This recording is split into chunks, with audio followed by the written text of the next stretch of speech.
The man wanted to take a sip of water while on the plane, but he suddenly noticed that his fingernails were quickly turning black. He realized that this was a phenomenon caused by extreme lack of oxygen in the heart and lungs. However, before he could come up with a countermeasure, the bottle in his hand quickly twisted and deformed. At this moment, the flight attendant also sensed that something was wrong. She quickly sat in her seat, fastened her seatbelt, and called on the passengers to fasten their seatbelts as well. However, the next second, the plane entered a turbulent air layer. Instantly, the water in the water cup floated up, and the passengers who hadn't had time to fasten their seatbelts were sucked into the air by the strong air current due to the loss of pressure. In an instant, the entire cabin began to shake violently. The passengers were terrified when they saw the scene. In order to survive, they could only hold on to the armrests tightly. At this time, the captain also realized the crisis, and quickly put on an oxygen mask for himself. Due to the loss of pressure in the cabin, the oxygen masks above the passengers' heads popped out. Seeing this, the passengers quickly put on the oxygen masks and inhaled oxygen. But Jack's wife hadn't had time to inhale oxygen before she fainted due to poor breathing. At this moment, a girl was using the toilet in the restroom, but the violent jolting made her unable to open the door.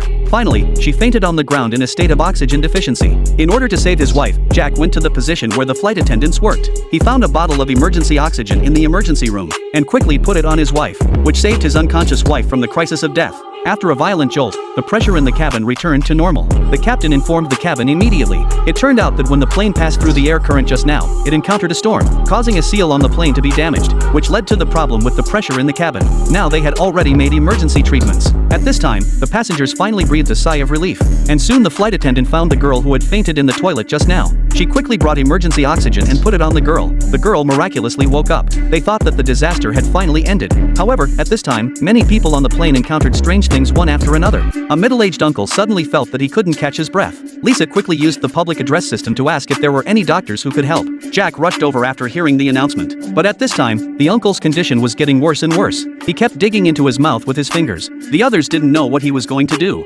Suddenly, a stream of blood spurted out of the uncle's mouth. Then his whole body began to twitch, but soon he stopped moving. Jack found that the uncle had stopped breathing. The captain immediately reported the matter to the ground control tower. Since it would still take an hour to reach the destination, the flight crew had to transfer the body to the business class on the second floor, and covered the deceased with a blanket. However, a young man secretly sneaked to the second floor. It turned out that when the flight crew carried the body just now, he noticed that the deceased was wearing a gold watch on his hand. He wanted to secretly take the gold watch away, but after the young man pulled off the gold watch, he didn't leave immediately. Instead, he took out his phone to take a photo as a souvenir. He even began to insult the deceased. As a result, the next second, the body turned its head. Then the body stood up. The next second, the young man let out a shrill scream.